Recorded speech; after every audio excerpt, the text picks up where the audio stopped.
Fellowship Farm. Book 15, Flood on Fellowship Farm. Olingah's fear that something bad might happen comes true.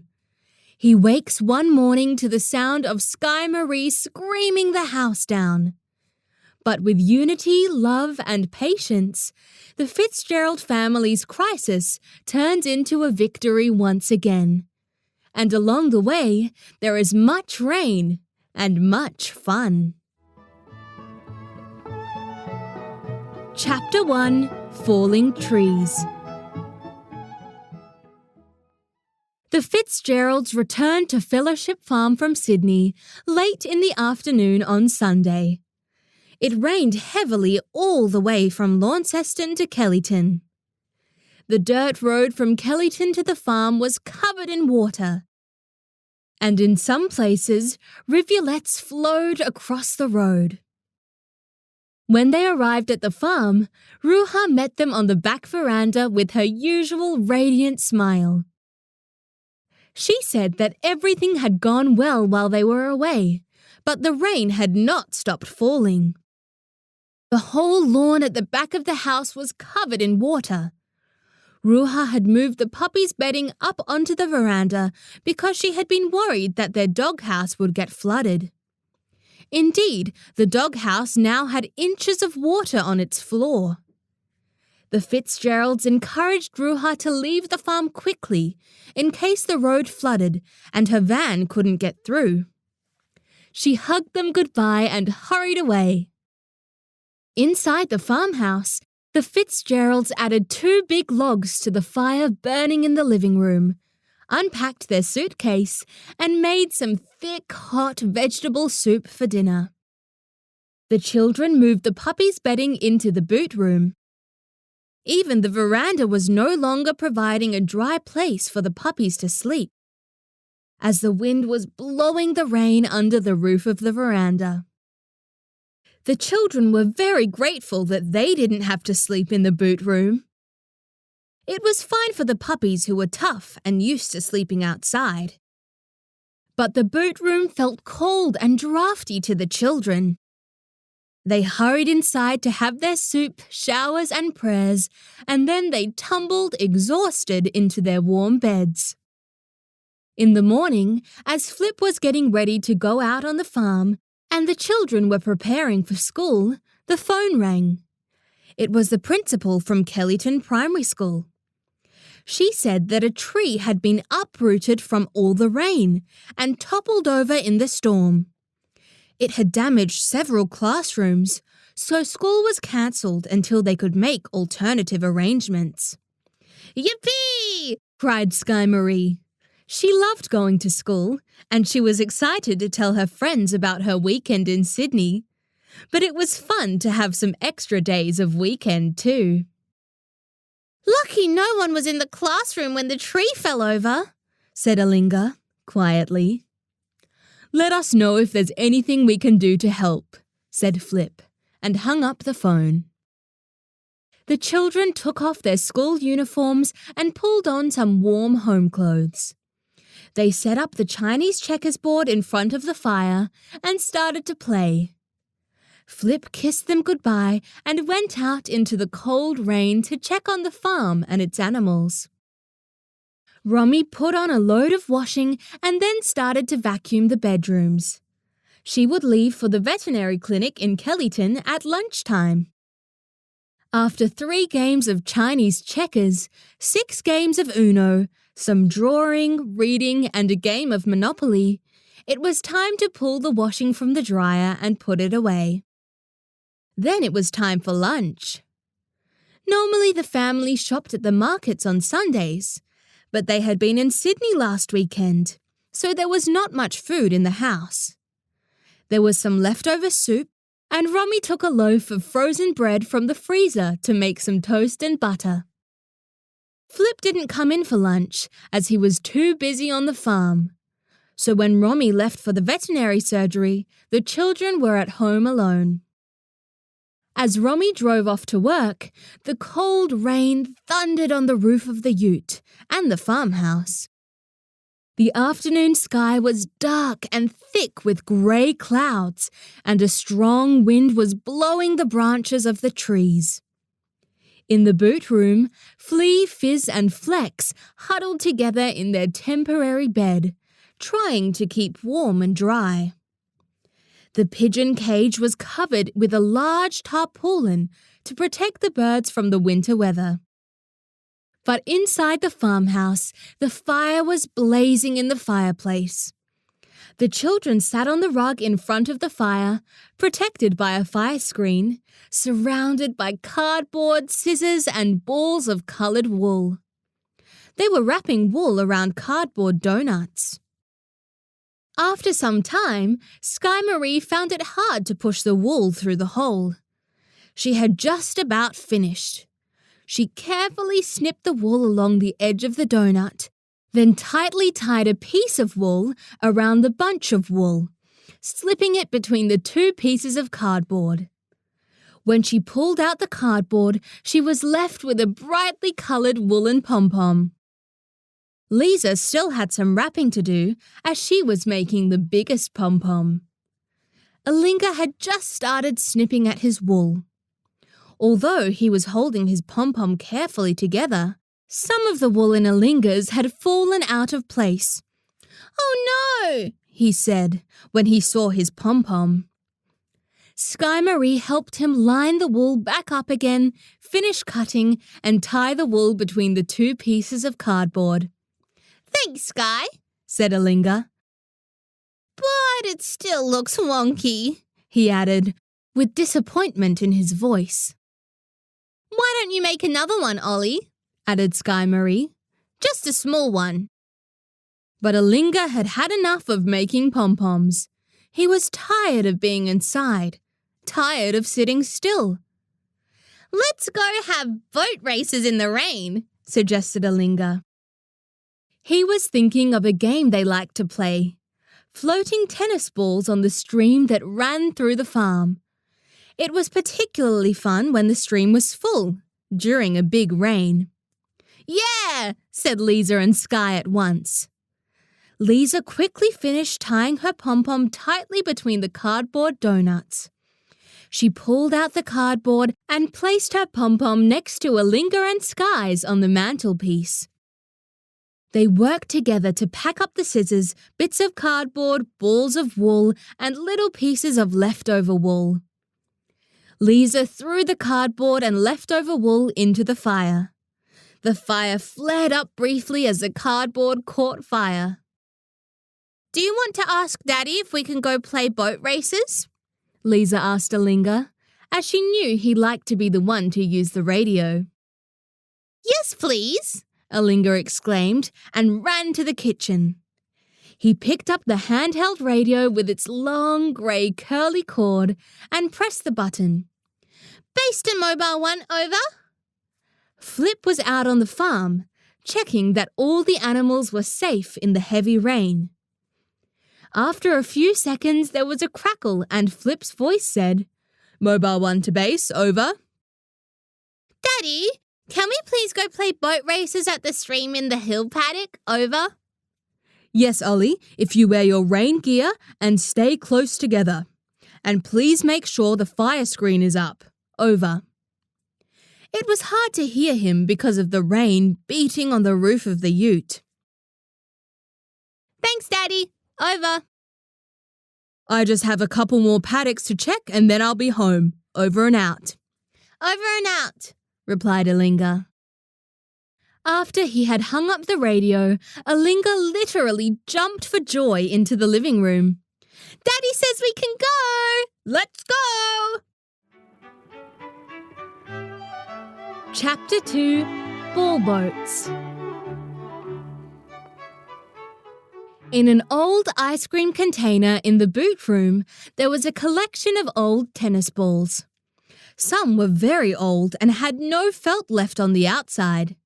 Some were green, some yellow, one was pink. They were all dirty. They had been used as balls and as boats by the children, and as toys by the puppies.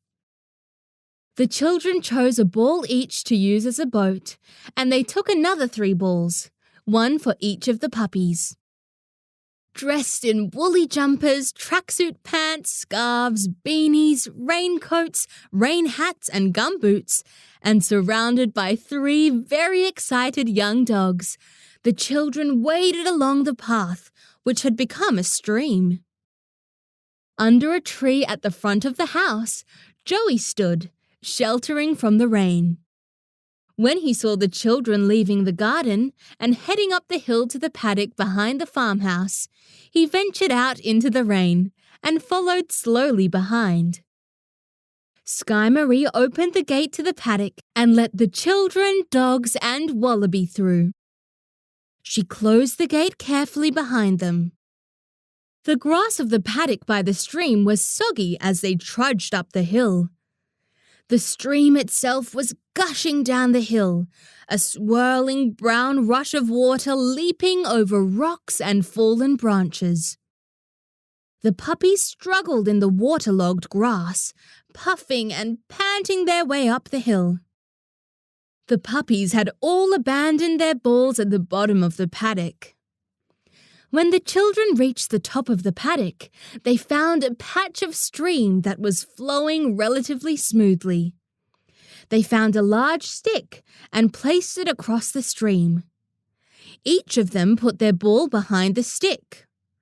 The balls bobbed and danced behind the stick, wanting to go with the flow of the water down the stream. Lisa said, "Ready, set, go!" Skye-Maree lifted the stick and the ball started their journey. The goal was to be the owner of the ball that first reached the bridge across the stream at the bottom of the paddock. Each child was allowed to rescue a stuck ball once. Other than that, they had to rely on the stream itself, or other balls, or even a puppy to give their stuck ball a shove. All the balls started out rushing down the stream. Olingah's then got caught in an eddy and started swirling around instead of continuing downstream. By chance, Skye's ball landed on top of Olingah's as it reached the same pool. And this gave Olingah's ball the shove it needed to get back into the main current. Skye's ball followed swiftly after. Lisa's ball was racing ahead until it got stuck between a log and a rock. Lisa didn't want to use her one chance to push the ball, so early in the race she dropped sticks and rocks into the stream, hoping to dislodge her ball. Lisa found a rock so big that she could hardly lift it, and dropped it into the water near where her ball was stuck. It created a big splash which washed her ball over the log and down the stream it went. All 3 of the children were shouting encouragement at their balls, as if the balls were people or animals that could really understand them. "Come on, Baldy!" called Skye. "You can catch up with Limo! Hurry, hurry, hurry!" No, don't go over there! Good ball, yes, that's the way!" As the balls tumbled down the stream, it looked like Olingah's green ball was going to win. But as his ball floated along a smooth but swift-flowing section of the stream, Flex leaped in and grabbed the ball in his mouth. The puppies were 9 months old now, and the stream, even when full after rain, was not a threat to them. Olingah was not at all worried about Flex. He was, however, not at all pleased that Flex had run off with his ball just when he was about to win. Flex clambered out of the stream and stumbled across the soggy paddock with the ball. This was the exact reason the children had given the puppies their own balls. "Flex!" shouted Olingah. "You come back here right now!" But Flex thought chasings was a wonderful game to play, and he delighted in having Olingah stagger after him. Meanwhile, Skye's feltless ball bounced over some rocks on a spout of water and won the race. Skye scooped up the ball just before it went under the bridge. Lisa's ball followed soon after. Olingah chased Flex across the paddock, but eventually gave up and came back to join his sisters at the bridge. When Flex saw the great game of chasings was over, he joined the children at the bridge and dropped the ball in the grass. "You are wicked, evil and naughty," said Olingah to Flex with a grin, giving him a rub between his soaking wet ears. Flex just shook his wet head all over Olingah. "Shall we go again?" asked Skye-Maree, and everyone nodded vigorously. Olingah picked up the balls they had brought for the puppies and threw them across the paddock. The puppies bounded after them. Meanwhile, the children slogged back up the soggy paddock. At least the rain was starting to ease a little. At the top of the hill, they lined the balls up once again. After ready, set, go, the race was on again. The children raced down the side of the stream and clambered back up the hill for the rest of the afternoon. They shouted at their balls and at the puppies and dropped stones in the river to create waves. Their gumboots filled with water. Their clothes became covered in mud. Their cheeks turned pink and their fingers turned blue. As they had completely lost track of time, they were all surprised to see the orange ute coming up the main road toward the farm. They suddenly realized that the sun was very close to setting. The children grabbed their balls and called the puppies. They ran down the muddy slope, through the gate, and over to the farmhouse. Joey was nowhere to be seen and had probably wandered up to the very top part of the paddock. They arrived just as their mother pulled up. Romy opened the door of the ute. She was wearing her vet surgery uniform. Skye-Maree, giggling, threatened to give her a big, muddy hug. Romy said, "Don't even think about it, sister." She pulled her gumboots out of the car, pulled her work shoes off, and slipped her gumboots on. She handed some bags of groceries to the children, then slid out of the ute. The family waded up the path beside the house. "Where's Daddy?" Romy asked. The children realized that Flip had been gone a long time. On the radio, he said he would be home soon. "He said he was checking a couple more paddocks, then coming home," said Olingah. "I'll radio him when we get inside," said Romy. "Please take all your clothes off outside and put them straight into the washing machine. I will run you a spa." "Thanks, Mum," the children joyfully exclaimed. A big tub full of warm water and bubbles sounded perfect. While the children jumped into the spa, which was gradually filling with warm water, Romy put the washing machine on. She then went into the kitchen and picked up the radio. "Base to Mobile 1, over." There was no reply.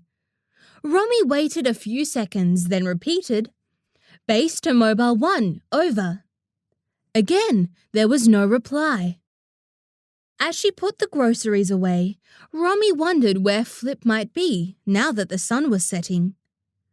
If he was away from the ute, he wouldn't hear the radio, and that happened quite often on the farm. But at this time, she thought he would be heading home. Chapter 3, Blood Dressing. Romy changed out of her vet surgery clothes and into her farm clothes. She had a feeling she might need to go out on the farm rather than make dinner. She tried again to reach Flip. "Base to Mobile 1, over." Silence. Romy went into the bathroom where the children were squirting dirty, soapy water at each other with their mouths. "When you children get a deadly disease, don't expect me to visit you in the hospital," she said sternly with smiling eyes. Then more seriously she said, "I just want to go and check that all is well on the farm. Will you be okay here by yourselves?" "Yes, Mummy, we can make some cheese toasties and salad for dinner if you like," replied Lisa. Romy nodded and smiled. The rain continued to pour. The air was cold and it was already dark. Romy drove the ute up to the shed where the tractor was kept. She grabbed the tow chain and put it behind the driver's seat. The tractor engine started up with a roar. Romy turned the powerful headlights on and headed down the slope toward the gate of the farm. Lisa, Skye-Maree and Olingah played a little longer in the warm water. Then they pulled out the plug and ran to their own bathroom to get their towels. They dried themselves and dressed in their warm pajamas, dressing gowns and Ugg boots. They went into the kitchen and opened the fridge. Lisa passed Skye-Maree some bread, cheese, mayonnaise, tomato, cucumber, lettuce, olives and onion. They took 2 chopping boards from next to the sink and put them on the kitchen table. Lisa put the bread under the grill to toast. Olingah set the table, then went to read his book by the fire. The girls worked happily together. When the bread was toasted on one side, Lisa took it out and spread a layer of mayonnaise on each side. She put slices of tomato on top, followed by slices of cheese. She then put everything back under the grill. Skye-Maree was chopping cucumber with a sharp knife when she heard Olingah start to giggle in the living room.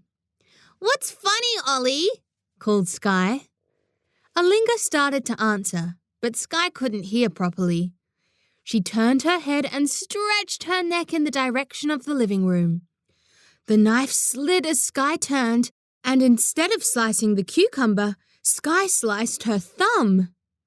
"Oh no!" said Skye as blood started to flow onto the chopping board. She hurried over to the sink. Blood flowed into the sink. "Oh no!" Lisa echoed. Skye started to wash her bloodied hand under the tap, but this seemed to make the blood flow even faster. "I'll ask Mum what to do," said Lisa quickly and reached for the radio. "Base to Mobile 3, over," said Lisa, her heart racing as blood streamed down the sink with water from the tap. Mobile meant vehicle. The white ute was Mobile 1. The orange ute was Mobile 2. The tractor was Mobile 3. "Mobile 3 to base," came the faint reply, accompanied by the sound of rain thundering on the roof of the tractor. "Mummy, Skye has cut her hand. What should I do? Over," said Lisa loudly, slowly, and clearly. There was a lot of crackling, and the rain was almost deafening. Then Romy's voice came through. "Wrap, firmly, clean, dry tea towel, pressure, above the heart, over." Lisa didn't waste any time. "Thanks, over and out," she replied, and hurried to hook the radio back in its place. She grabbed a tea towel from the kitchen drawer and wrapped Skye's thumb in it. She told Skye to press firmly on the place where it was cut, and Skye lifted it above shoulder level. Skye-Maree often caused herself injuries one way or another, often through the sport she loved to play. She was used to having cuts and bruises, so she wasn't too worried about her hand. But she was grateful that Lisa was taking care of her. "Thank you, Nurse Lisa," she said as she sat down at the kitchen table, keeping her hands above her shoulder. Lisa rinsed the blood from the chopping board and from the cucumber. "Salad with Skye blood, yuck," she said. It was then that Lisa noticed the smell of smoke. "The toasties!" Both Lisa and Skye cried at once. Lisa pulled the grill out. The edges of the toast were black, and some of the cheese had gone from softly melted to dry and dark yellow or black. "Oh no!" the girls groaned together. Lisa turned off the grill and opened the kitchen door. The cold winter air rushed into the kitchen, clearing the smoke, but chilling the girls. As soon as the smoke had cleared, Lisa hurried to shut the door. "What should I do?" she asked her sister. Mummy and Daddy are going to be very hungry when they get home. All we have is burnt toasties and half a salad with blood dressing." The girls started to giggle. The burnt toasties were very hot. One by one, Lisa carefully pulled the charred sandwiches out of the grill and piled them onto a large plate. Her fingertips burned as she pulled each piece of bread out by its edges. When all 10 pieces of bread and cheese were on the plate, she took it outside. Standing on the veranda, she gave a whistle. Flea, Flex, and Fizz scampered along the veranda. Lisa dropped the burnt toasties in front of them. The puppies were very happy to serve as compost bins. But their little noses and tongues found the burnt toasties too hot to eat. They danced around the unexpected supper until the cold winter air cooled the hot grilled cheese. Within seconds of them cooling, the dogs had wolfed them down. Lisa went back inside and started the process again, this time without a helper. Chapter 4: Loving Licks. Half an hour later, the table was set and the toasties and salad were on large plates in the middle of the table. Lisa started to wonder where her parents could be. She went to the front of the house and pressed her face against the sunroom window, peering out into the night. The thick curtain of rain made everything outside dark. Beyond the rain, heavy clouds covered all the stars and the moon. In addition to this, the road from Kellyton out to the farms had no street lights.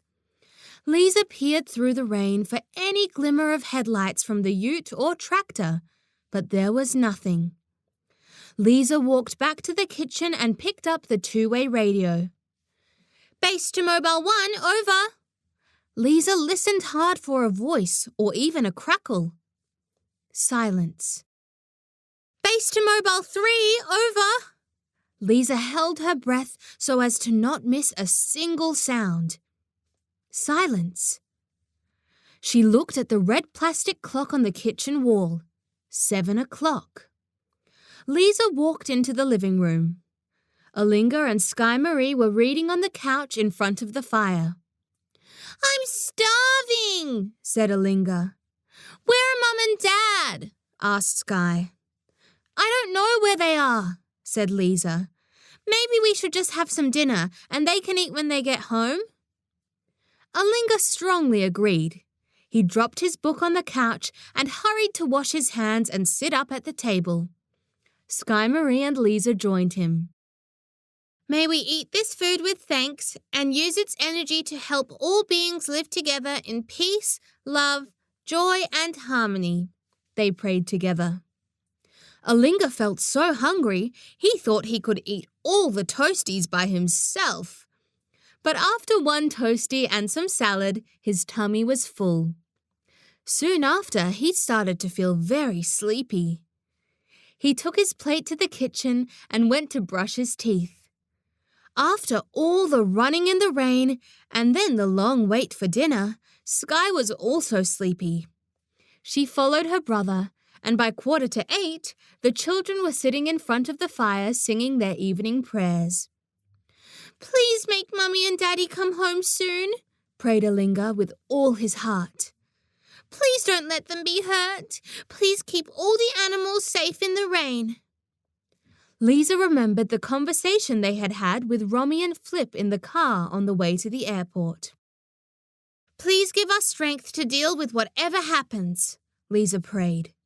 Then she started to sing, "Rely upon God, trust in Him, praise Him, and call Him come continually to mind. He verily turneth trouble into ease, and sorrow into solace, and toil into utter peace. He verily hath dominion over all things. After prayers, Olingah and Skye-Maree went off to bed.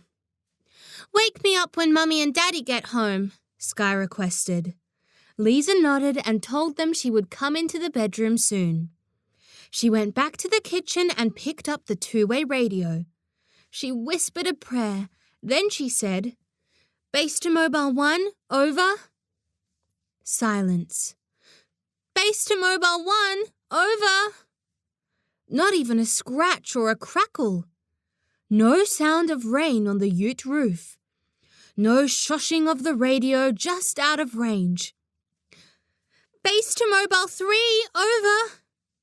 Lisa tried to reach her mother in the tractor. No response. "Base to Mobile 3, over." Lisa tried again. Nothing. The children were rarely home alone, and they had never been home alone at night before. Lisa wondered if she should call someone, maybe even the police. She wondered if her parents were just out of range or couldn't hear the radio. She wondered if they would be home soon, or if they were stuck somewhere, or even worse, hurt. Lisa didn't know what she should do. She went outside to get a log for the fire from the room between the boot room and the outside toilet. The puppies heard her open the kitchen door and came scampering out of the boot room. They slipped and slid on the slippery wet veranda. Lisa squatted down and stroked their soft, warm bodies. They clambered onto her bent knees, licked her hands, and tried to lick her face. Their little doggy kisses and wagging tails made Lisa feel comforted and more worried at the same time. She started to cry. The puppies licked her tears and she snuggled them for a few minutes. When she could no longer stand to be out in the winter air without a coat, she rubbed their heads one last time. She shooed the puppies back into the dry boot room, grabbed a log of wood, and went inside. She pulled back the fire screen and put the log carefully into the fire. The hot coals soon set the strings of bark alight, and the flames flared up. Lisa sat by the fire. She turned her heart toward Abdu'l-Baha and prayed all the prayers she knew, one after the other. When she finished, Lisa felt a deep peace. She knew that whatever might happen, Baha'u'llah would give them all the strength they would need. Lisa also felt very sleepy. She lay down on the couch by the fire and fell fast asleep. Outside, the rain fell harder and harder on Fellowship Farm. Lisa dreamt that she was walking through falling snow. Her skin was cold and her teeth were chattering. She was trying to see through the snow. She needed to find something important. She couldn't work out which way to go. Then she heard someone calling her name. "Lisa! Lisa!" "I can't stop," said Lisa. "I have to keep looking." "Lisa! Lisa!" The gentle voice came again, and Lisa felt a hand on her arm, coming through the snow. Slowly, Lisa opened her eyes. The fire was out. The room was cold. There was, in fact, a hand on her arm. It was Rummy's. Lisa was muddled by sleep and confused. She felt happy and sad and scared and relieved. She started to cry. Rummy wrapped her arms around her daughter and drew her close in a big hug.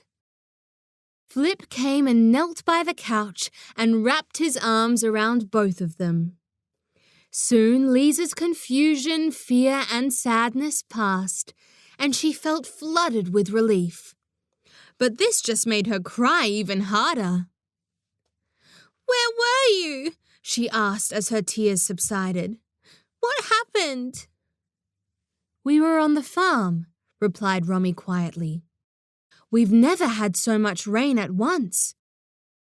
Tomorrow we might even have to think about what we will need to do if the river overflows." Then, when they had finished hugging, Romy suggested, "Why don't you go to bed now, darling? We'll tell you everything in the morning. It's past midnight now."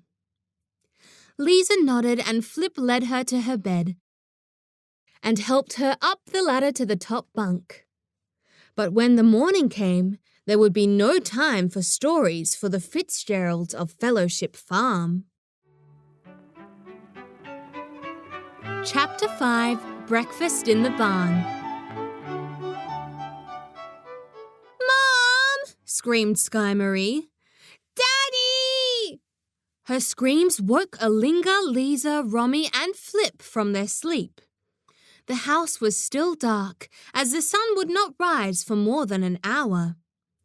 When Skye-Maree had woken in her dark bedroom, she had stepped out of her bed and straight into water, almost up to her knee. The bedroom was like a lake. Romy and Flip came splashing up the hall and into the bedroom in their pajamas.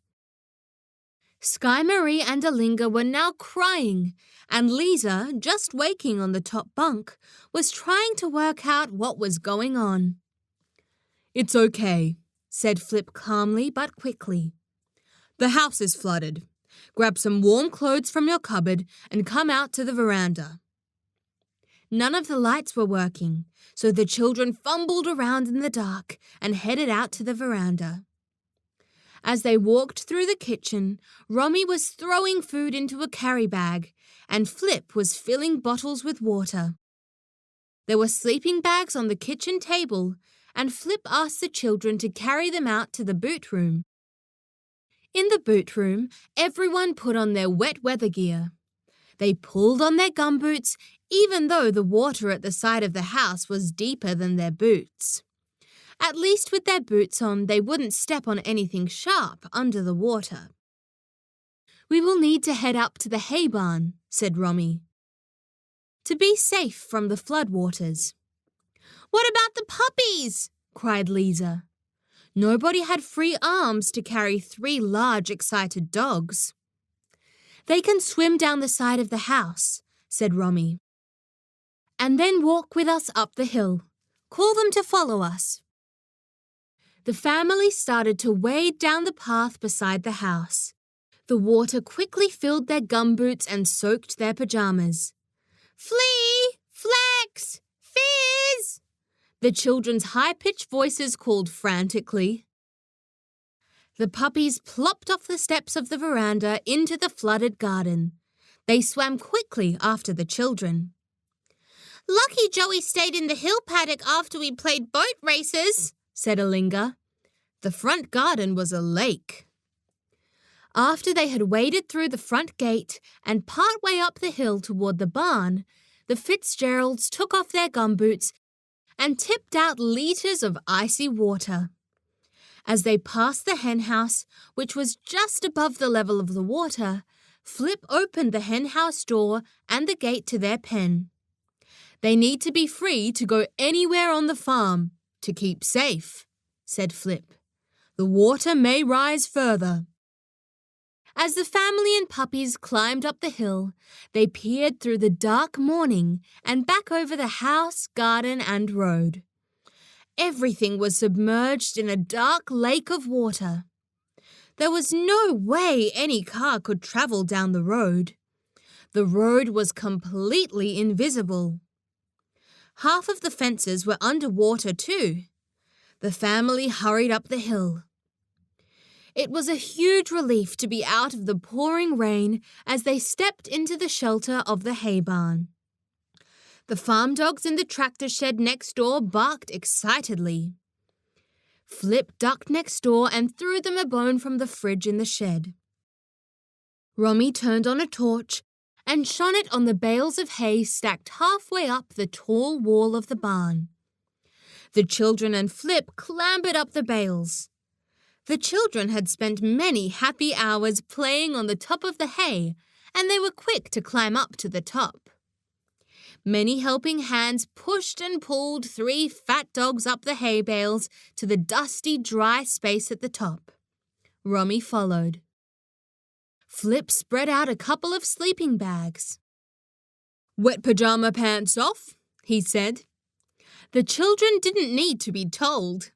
They were soaked and freezing. All 5 pulled off their wet pajamas and flung them off to the side. Then they pulled on the clothes they had brought from their cupboards. Warm socks, fleecy tracksuit pants, woolly jumpers, hats and mittens. Sitting on the sleeping bags, Romy and Flip wrapped the other sleeping bags around the shoulders of the children. They started to prepare breakfast. "Now, who wants porridge?" asked Flip. "And who wants toast? I'll have a nice cup of tea, please," he added. "How about untoasted bread, cold cheese, apple, banana, and cold water instead?" suggested Romy, laying out those exact items. "Perfect," nodded Flip with a wink. "Received most gratefully." Everyone was hungry, especially Flip and Romy.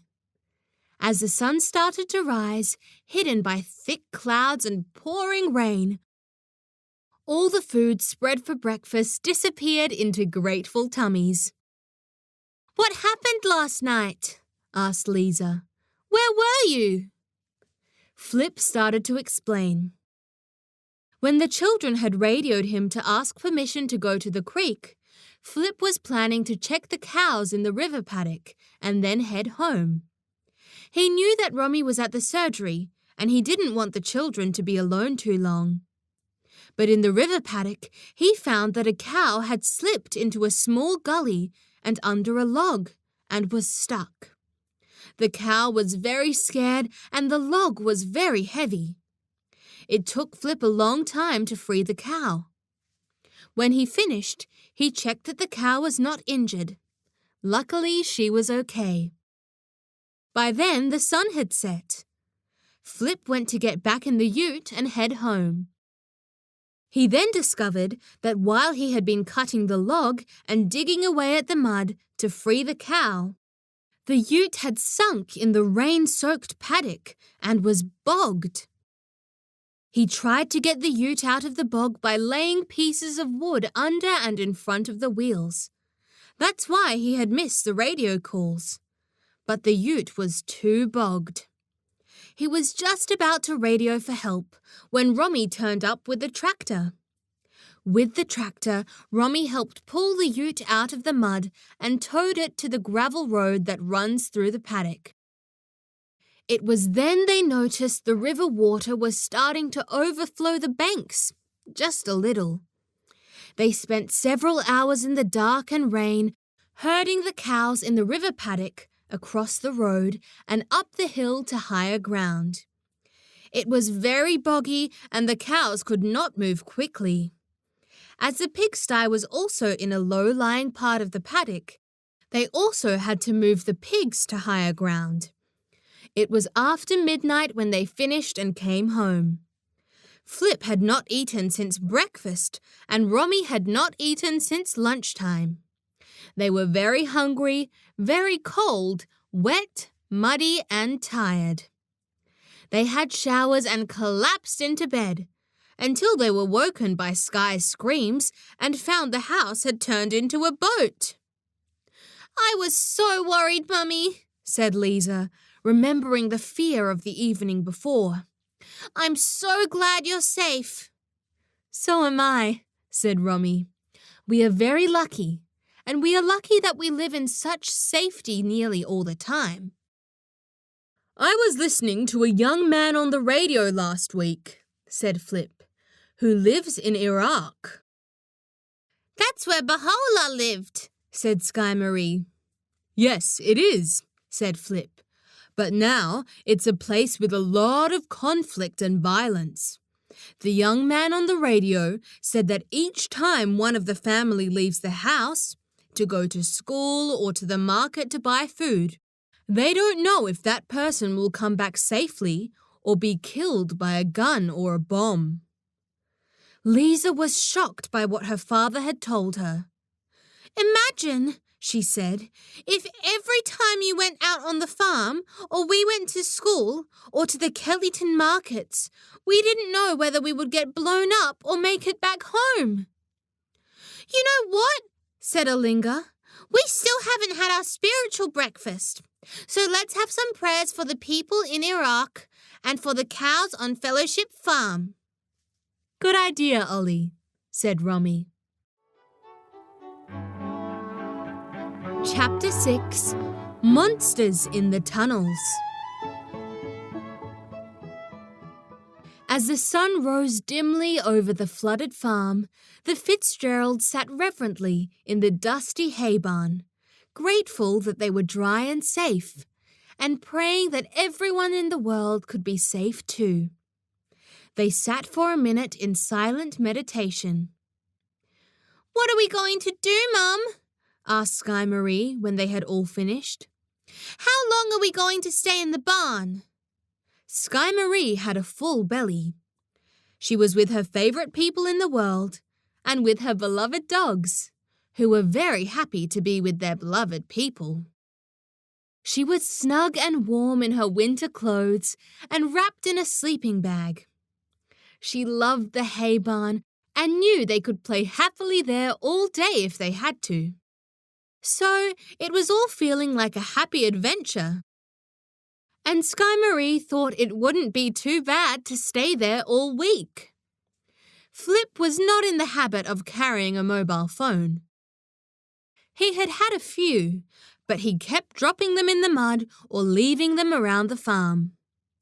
So he depended on the two-way radio for communication. Romy had a mobile phone, but the battery was dead, as she had not put it on charge when she got home late last night. And the reception from the farm was often very poor anyway, so there was no way to call anyone. The rain was still falling, and when they looked out the window in the side of the barn, they could see the water was still slowly rising. The chickens had left their pen and found their way up the hill into the hay barn.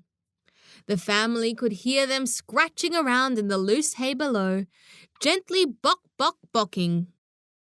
Well, we have enough food and water for 1 or 2 more meals, replied Romy. The other farms along the river will be flooded too. I guess the emergency services will send people out to the farms to see if anyone needs help. Until then, I guess we just wait patiently, added Flip. Spending a few hours, or even a whole day, playing in the hay did not require any patience for Lisa, Skye-Maree and Olingah. They immediately began to shuffle the bales around to make a small tunnel going down into the stack and then out the side. Romy and Flip wrapped themselves in the abandoned sleeping bags. They settled back on the hay to catch up on some of the sleep they had missed the night before. The sun struggled higher into the sky, bringing a little more light into the barn, but no extra heat. The rain pounded on and on, beating on the corrugated iron roof of the shed like a non-stop drum. The sweet smell of the hay brought happy memories of cutting and baling the hay in summer and feeding the cows in winter. The children squeezed themselves between the bales, using their bodies to widen the tunnel. Lisa went first. Halfway down, she suddenly felt like she was getting stuck. She was upside down in a tiny tunnel of hay, and she felt she couldn't move forward or backwards. She started to feel panicky. Skye saw that she had stopped moving forward. She grabbed hold of the bottom of Lisa's feet, which were just poking out of the top of the hole. She gave her sister a big push.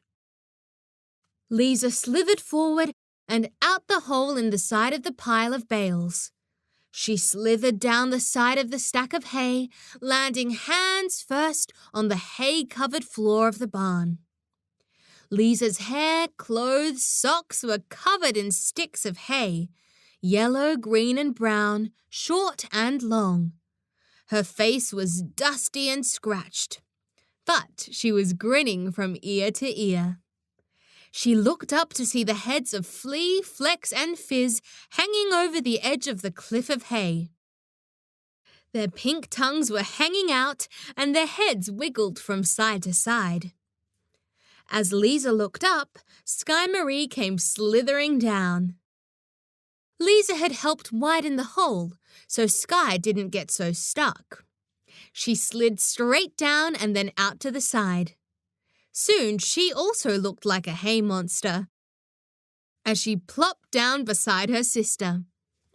Olingah, who was smaller than the girls, came whizzing through on the slippery hay and tumbled out the hole at the side. His sisters grabbed him as he popped out so that he couldn't hurt himself, dropping head first onto the floor. Then it was time to climb back up and do it all again. As they were climbing back up, they heard a yelp. Then someone else appeared at the hole in the side of the haystack. It was Flea. She had slithered down the tunnel. She stood, perched on the edge of the hole, peering out with her pink tongue dusty and covered in dry grass. "Look, there's Flea!" cried Skye-Maree. The children started to laugh and climbed back down. Together, the three of them helped Flea safely to the floor. "Now we need to help her get back up," said Olingah. For 7-year-old Olingah, the nearly full-grown dogs were very heavy. "Let's leave her down here and see if she finds her own way up," suggested Lisa. The children clambered up. Fizz and Flex greeted them at the top with licks and wags. Romy and Flip were fast asleep, so the children called softly, "Flea! Come on, Flea! Here, Flea! Flea, Flea!" They hung their heads over the side of the hay. Flea looked up at them high above her. She tried to climb straight up the cliff of hay, with no success. The children kept calling her softly. Olingah walked over to the other side of the barn and Flea followed him with her eyes. Then she scampered over to that side. The bales were in a more jagged formation on that side of the barn, and Flea found a way to clamber up. It was climbing up the side of a pyramid. Flea was very excited when she made it to the top, and Olingah gave her a big cuddle. Olingah and Flea trotted back over the top hay bales to the tunnel. This time, Skye-Maree went first, and Flea went second, followed by Olingah, Fizz, Flex, and then Lisa. One by one, they slithered down the tunnel, out the hole, and down onto the floor. The dogs found that they could also manage to drop from the hole to the floor without help. When they had all slithered down and out, the puppies and the children ran over to the side of the barn where the bales were sticking out. All 6 of them clambered back up. After almost an hour of slithering, running, climbing, slithering, running, climbing, the children decided to add some more parts to their tunnel. By pushing the bales and forcing their bodies between them, they extended the tunnel and added a new one. They were having so much fun that the hours passed quickly. Chapter 7: Floating Along the Road. Late in the morning, Romy and Flip woke from their nap. They folded the sleeping bags and came over to where the children were playing. "Come down the tunnel, Daddy!" cried Olingah excitedly. "I'm not allowed," said Flip. "Why not?" asked Olingah. "Can't you read the sign?" said Flip, pointing to the air above the tunnel. "What does the sign say?" asked Skye-Maree. She knew there was no point in saying that there was no sign. "It says, strictly hay monsters only." "Anyone want some lunch?" asked Romy. No, can't you see the other sign?" asked Flip. "What does the other sign say, Daddy?" asked Skye-Maree. "It says, do not feed the hay monsters in 3 languages," replied Flip. "I'll take the risk," said Romy. Flip and Romy laid out the sleeping bags which had already served as a table, couches, and as beds. They started to put out some bread and honey and peanut butter. While lunch was being served, Olingah wandered around the top of the hay barn, peering out each of the dirty windows. The windows were dusty and covered in cobwebs, and it was hard to see anything through them. But when he got to the windows at the front of the barn, he saw something orange that made him call out, "Mummy! Daddy! Lisa! Skye! Come and see!" Lisa and Skye-Maree ran over to the window, with Flea, Flex and Fizz following closely behind. Through the glass, thick with years of dust, they could see the house and farm under a layer of water. It was strange to see their home standing in the middle of a brown lake. Half the front gate was hidden by the water. Along what used to be the road came a bright orange boat with a motor on the back. In the boat were 2 people wearing bright green jackets. "There's a boat coming!" cried Lisa. Romy and Flip immediately left the lunch preparation. They didn't even stop to look out the window. They slid down the front of the haystack, pulled their wet weather gear on, and hurried out into the rain. They jogged down the hill toward the house until they were standing on the edge of the floodwaters. They waved their arms above their heads. As the children watched from the top of the barn, the people in green jackets waved back. The children slithered down the haystack and hurried to put their wet weather gear on. Their gumboots were still soaking wet, and they were icy cold. The children ran down the hill to wait with their parents.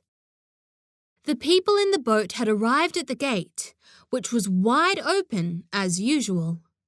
They drove the boat through. As they got close to where the Fitzgerald family was waiting, they turned off the engine and pulled up the motor.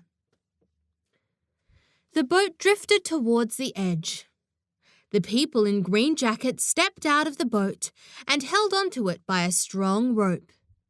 They were smiling and were delighted to see the family smiling warmly back. "Wet enough for ya?" said the man with a strong accent. "Did someone leave the plug in the bath and the bath tap's on?" he asked the children. "Skye did it," Lisa answered, pointing at Skye-Maree. "Ouch, Skye," he said. "We can't be cross with you for too long. You've got the same name as my home. I come from the island of Skye." Skye-Maree's eyebrows shot up under her woolly hat and raincoat. She gave the man from Skye a big grin. The other person in the boat was a woman. "Hi, I'm Louisa," she said, "and this is Colby." Louisa pointed at the man from Skye. "We're going to take you somewhere safe and dry till the floods subside. Are there any animals on the farm that you're concerned about?" "The horses, pigs and cows are up the top of the hill paddock," said Romy. "And so is Joey," said Olingah. "And the chickens are free." "And there are the puppies," said Olingah. "Yes, I see that," said Louisa, squatting down to give Flex a rub between the ears.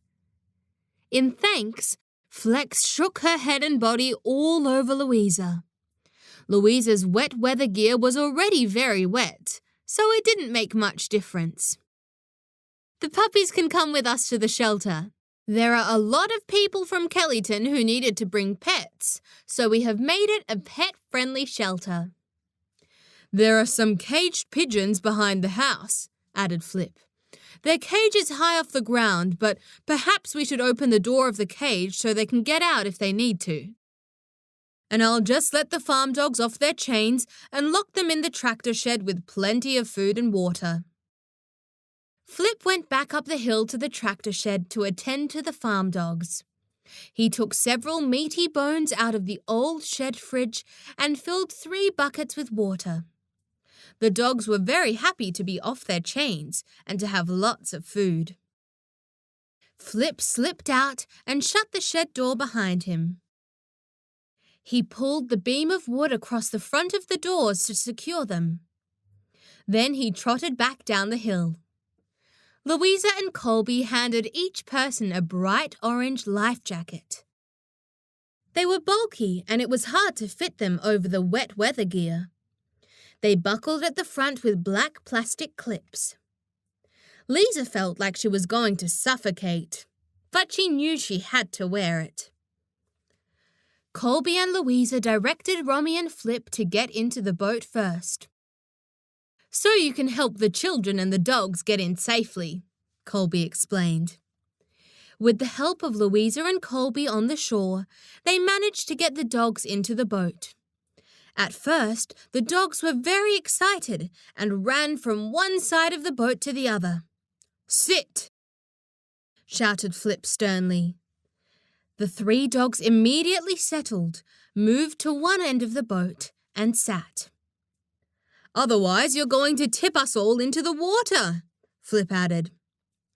When the dogs were settled, Louisa and Colby helped the children get into the boat without getting more water in their gumboots.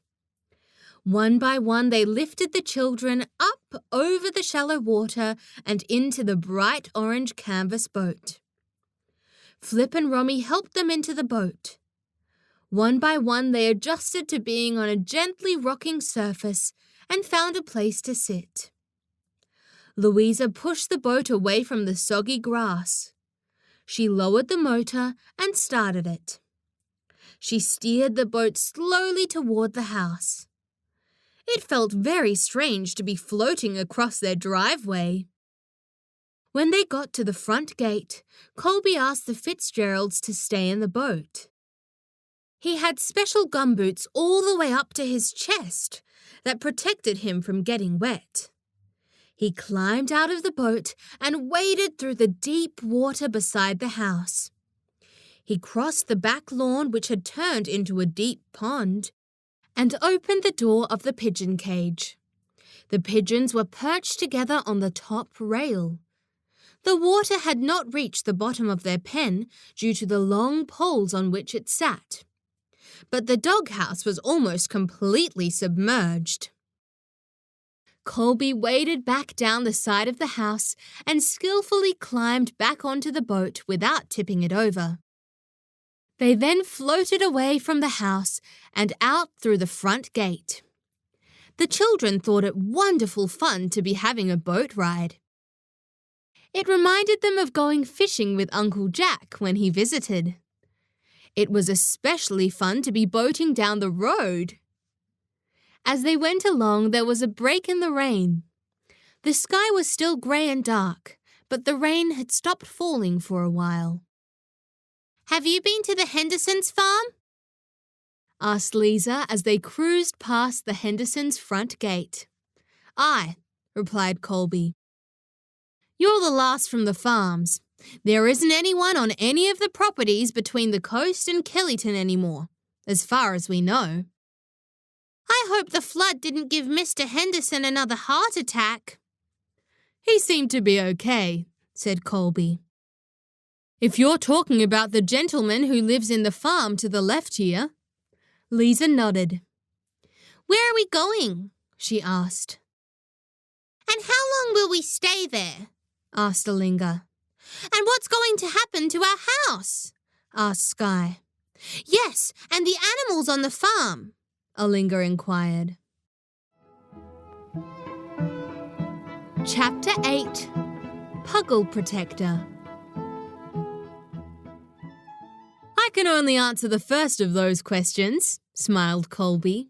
We are going to the shelter that's been set up by the Red Cross on the grounds of Limedale High School. No one could really answer the other questions, so they just had to wait and see. As they motored along, Olingah started to wonder about the wombats and echidnas, rabbits and frill-neck lizards. Where did they go when the water started to rise? Sometimes when they were driving along the road to the farm, they would see those animals crawling through the grass on the side of the road. "Did the water rise quickly, Daddy?" he asked. "Probably quite quickly," Flip replied. "Do you think the wombats and echidnas had time to get away?" "Well, most of them would have, but maybe not all of them," Flip answered honestly.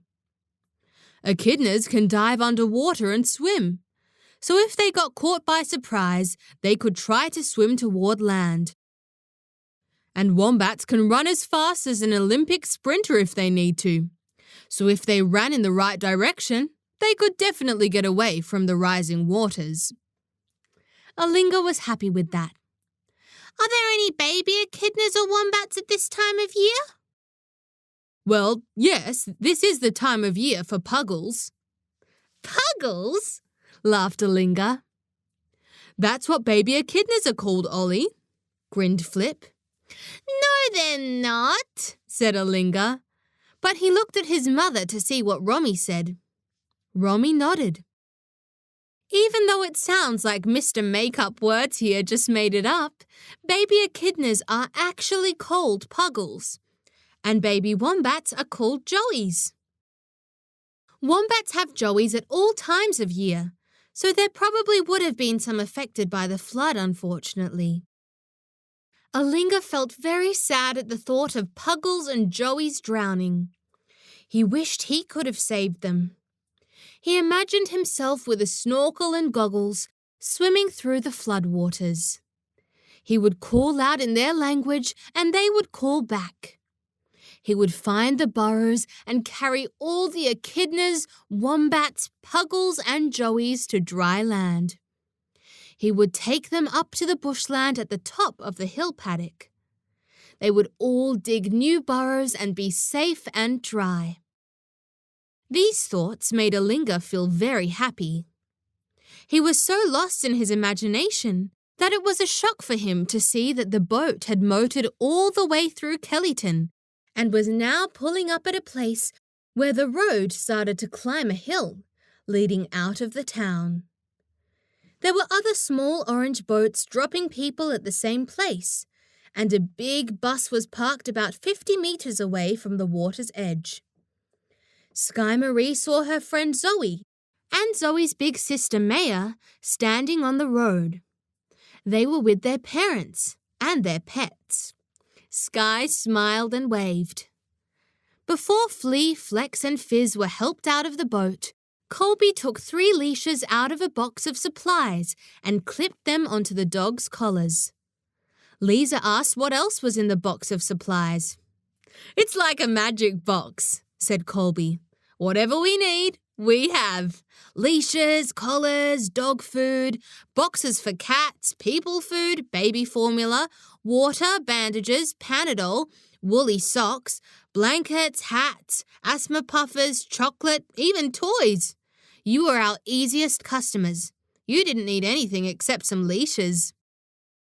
The family climbed out of the boat with help from Louisa and Colby. As soon as their feet touched the ground, Flea, Flex and Fizz were straining at the leashes. They wanted to go and talk to the other dogs. It was very rare that they had contact with other pet dogs, and they looked as excited as if they were going to a party. "Flea, heel!" said Olingah as his arm nearly got yanked off his shoulder. "Fizz, heel!" growled Lisa.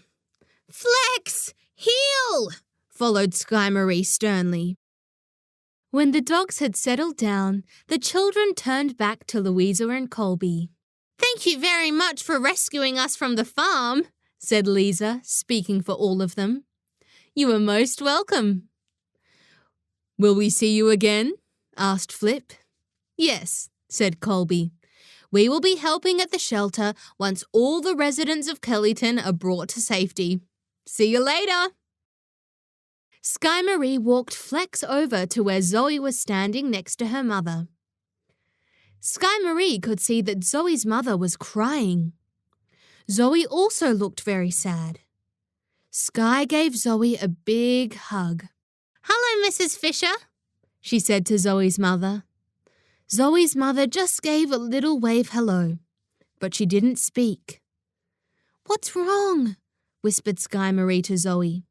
"Did something bad happen?" Zoe's eyes grew wide, and then her brow furrowed. "Are you crazy?" she asked her friend. Skye-Maree didn't know what to say. "A bit," she said.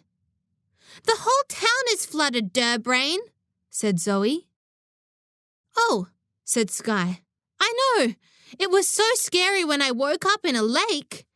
But we had a picnic breakfast on the hay barn, and we got to play in the hay, and then we had a ride in the boat. And now we get to have a sleepover with Flea, Flex, Fizz, and you. Mum's really upset about all the furniture getting wrecked, and both our cars are underwater. And we don't know when we can go back home. And this morning, we had eels swimming through our kitchen," said Zoe. "Yuck," replied Skye-Maree, wrinkling her nose. Just then, Skye-Maree heard a loud It was the sound Flip made with his tongue when he was calling the children. She waved goodbye to her friend and hurried over to her family.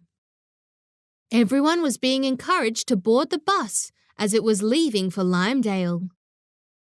As the families from Kellyton and surrounding farms climbed onto the bus, 2 men in bright green jackets gave each of them a paper bag. When they had all found seats and settled the dogs on the floor, the children opened the paper bags. Inside each bag was a cheese, tomato, and lettuce sandwich, an apple, a chocolate bar, a box of juice, a napkin, and a bag of peanuts. The children were ravenous. Olingah was especially excited about the chocolate bar. He ate that first, just to make sure he didn't miss out. Chapter 9, Wonderful Wee Bairns. It took about half an hour to get to Lymedale on the bus. Luckily for Skye-Maree, the road wasn't very windy and the trip was short, so she didn't get too carsick. As they drove along, the children looked out the windows. None of the farms they passed were as flooded as where they had come from, but other parts of the countryside were very wet. The creeks and rivers had become torrents of rushing, gushing, brown, foamy water, carrying branches and other debris downstream to the sea. The water in one of the rivers was nearly as high as the bridge itself. The paddocks looked like rice paddies, with a layer of water across them. The ducks and other birds were having a wonderful time in their new playgrounds. And as the bus drove along the road, the big wheels splashed through huge puddles, spraying fountains of water up the side of the bus. But the rain was no longer falling. When they arrived at the high school, which had been turned into a shelter, the families were led from the bus into the entrance of a large gymnasium. They were taken to a registration table to register. Each of them wrote their name, date of birth, and address on a large piece of paper. Even the names of Flea, Flex, and Fizz were registered. There were some questions about the dogs, like whether they had had their vaccinations, whether they were desexed. When all the questions were answered, the children were shown to the outside basketball court, which had been set up to house most of the dogs. Flea, Flex, and Fizz were ecstatic. They dashed off as soon as they were let off their leashes. So many new friends to make. The family was then led back past the registration table and into the gym. There were rows of mattresses lining the floor. The mattresses were made up into beds, with pillows, sheets, and blankets. Some of the beds had belongings or people on them. Others were empty. The hall was full of people from Kellyton. It felt like they were at the Kellyton Sunday market. A woman in a bright green jacket led the Fitzgeralds to a group of 5 empty beds on one side of the hall. There was a PowerPoint with a power board plugged into it. There were already some mobile phones plugged into it. "You can plug your phone in here if you need to," said the guide. "But be careful. You can't trust everyone at a shelter. You should keep an eye on your belongings." "I don't have my charger with me," said Romy. "There are spare chargers over there." The woman pointed to a box of leads. Romy hurried to borrow one. She returned to the beds and plugged her phone in straight away. They were then shown to a room that normally served as the Year 7 classroom. The room was full of clothes and shoes that had been donated. There were long racks and huge piles of clothes, sorted roughly by size. The woman who was guiding them told them to take whatever they needed for the next few days. There were many other people looking through the clothes for things that fit. The first priority for Lisa, Skye-Maree and Olingah was to find something to replace the wet boots and socks that they had been wearing since the boat arrived at Fellowship Farm. It was a wonderful relief to take off their wet gumboots and soggy socks and slip on some warm, dry footwear. Together with other children from Kellyton, they then searched through the piles of children's clothes until they each had a warm set of clothes, as well as hats, woolly gloves and scarves. They put their wet boots and socks and their other dirty clothes into plastic bags and left them by their beds. In the classroom next door to the room with the clothes, there were games and toys for children of all ages. There was even an old guitar and some other instruments that had also been donated. There were children playing with Lego while others drew. Some were playing cards, and Lisa could see some of her classmates setting up a game of dominoes. The Fitzgerald children went over and asked if they could join. After a few games of dominoes, the children noticed some delicious cooking smells coming from the undercover area outside. They wandered outside and saw that under bright electric lights, a hot dinner was being prepared for serving. There were long rows of heated silver-coloured trays containing rice, stews, soup, vegetables and other food. "Yum!" said Olingah as his tummy rumbled loudly. One of the older men setting up the tables gave him a big smile. "Dinner will be ready in about 10 minutes, son." "Thanks," said Olingah. The children went back inside to look for their parents. Flip and Romy were talking to Colby near their beds. As the children approached, Flip, Romy and Colby greeted them. "Have you finished rescuing everyone?" asked Skye-Maree. "Aye," said Colby with a big wink and a nod. "All rescued."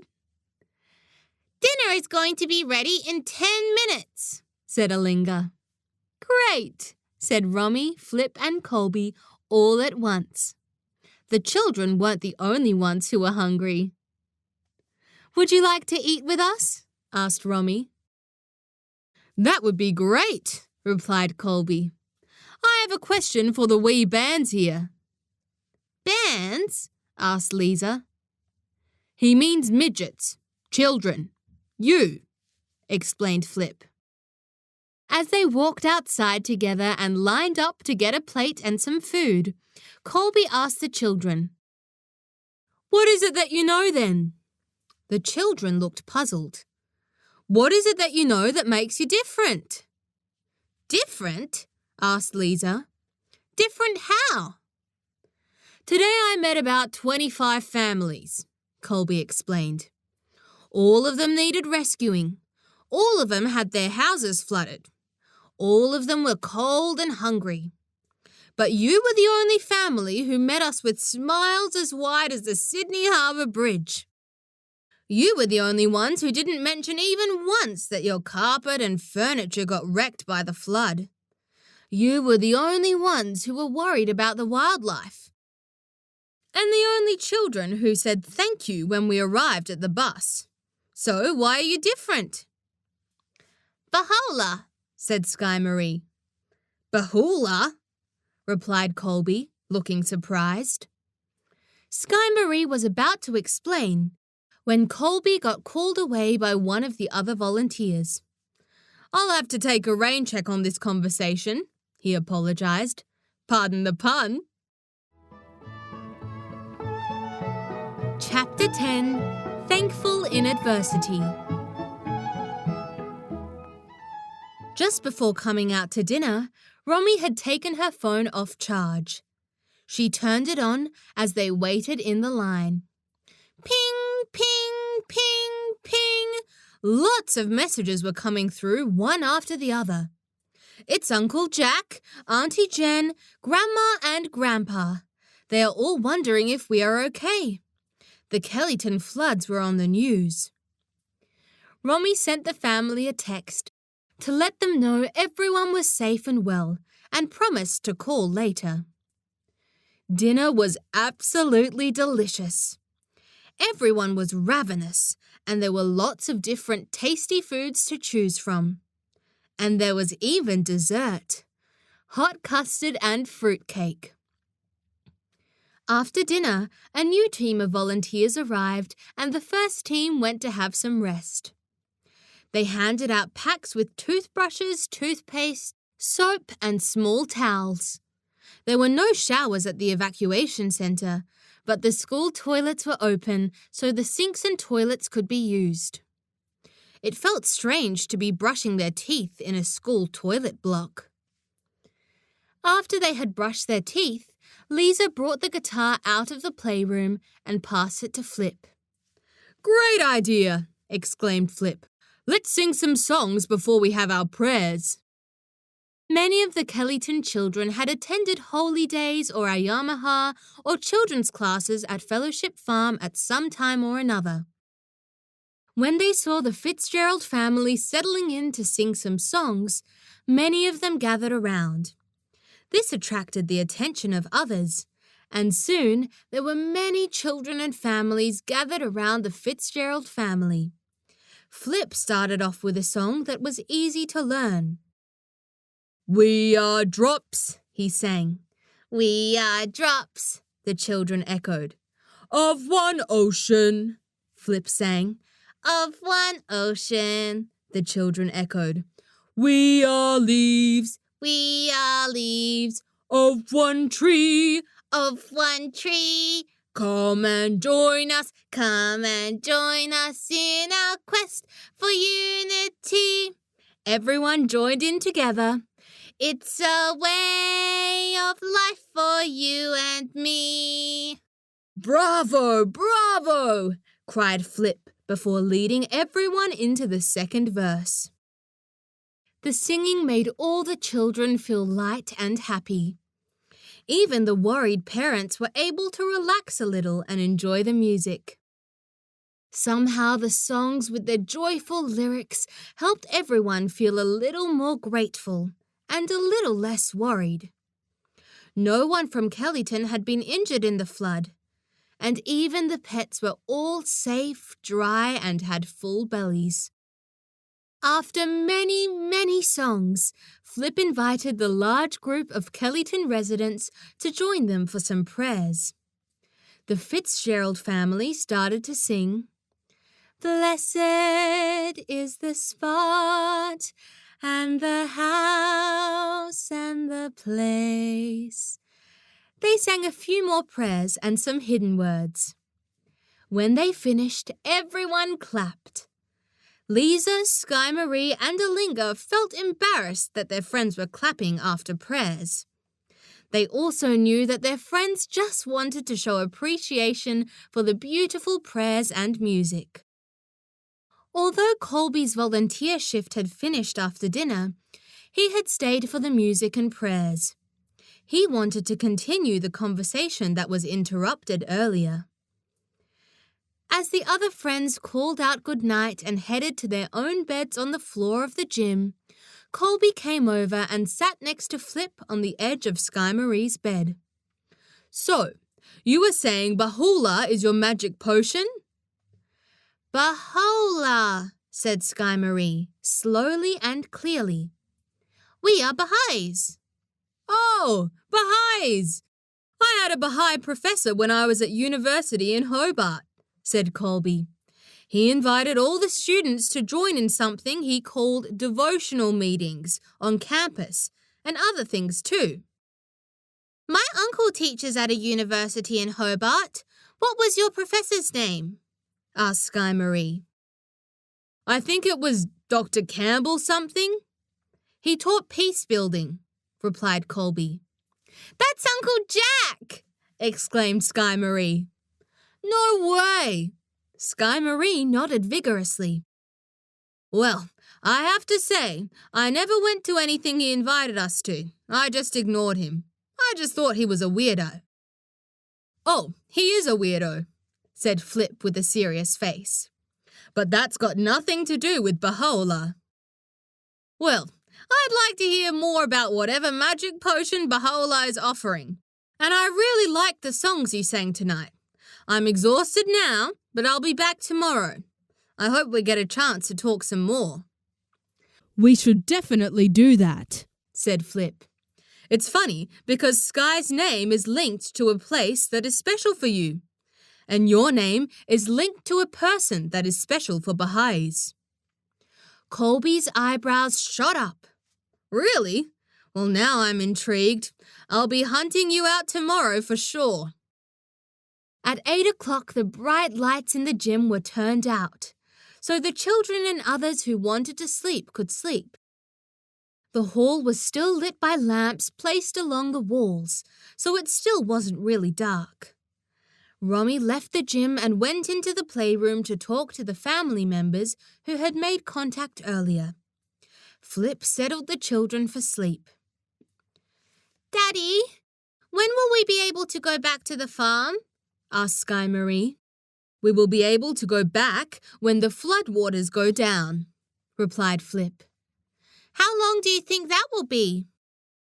"Well, it seems to have stopped raining, so maybe tomorrow or the next day. I'm not sure." "Will our house be okay?" "Our house will be wet and muddy, and there might not be clean water in the taps, and there might even be some nice surprises out of the toilet floating around." "Yuck!" cried Lisa. "Yep, it might take us a while to clean up," said Flip. "Where will we live while we clean up?" asked Olingah. "I'm not sure," replied Flip. "We'll consult about that tomorrow." Flip stroked Olingah's head with his hand soothingly. Just as Olingah was heading off to sleep, Flip said quietly, "Did you see what happened, my little sunshine?" Olingah shook his head sleepily. "Our farm and house got flooded. We didn't have much to eat for a while. We have had to practice flexibility and patience. But Baha'u'llah gave us all the strength we needed." Olingah nodded sleepily. "Baha'u'llah might send all sorts of things to us. Some might call them bad things or difficult things.